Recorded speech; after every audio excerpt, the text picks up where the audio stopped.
तो hello guys, welcome my YouTube channel. Short Sameer में आप सभी का स्वागत है। आपका समीर भाई लेके आया है अपने प्रदीप पांडे का नया फिल्म का मतलब फर्स्ट लुक जो है मतलब रिलीज हो गया है। और इसका मतलब शूटिंग मतलब 1-2 महीने में स्टार्ट हो जाएगा। और मैं फिल्म का नाम मैं आप सभी को बता दूं, देवरा भैल दीवाना 2।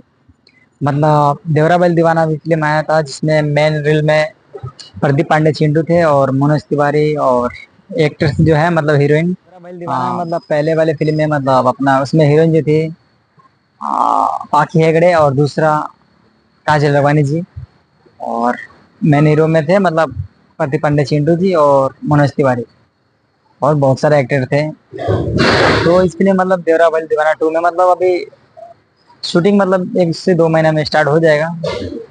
और जो फर्स्ट लुक जो है रिलीज हो गया है और उसका मैं यहाँ पे फोटो भी लगा देता हूँ, आप लोग देख लीजिए। और इसमें मतलब कौन कौन सा हीरो है मतलब देवरा बल दीवाना 2 में आपसे मैं मतलब इतना कंफर्म नहीं हुआ है, बस इतना कंफर्म है कि प्रदीप पांडे चिंटू जी हैं और हीरोइन जो है मतलब नया हीरोइन है। और हीरो में भी मतलब एक नया हीरो आ रहे हैं।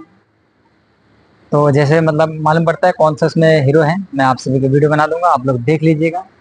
और मिलते हैं नए वीडियो में, जब तक बाय ध्यान।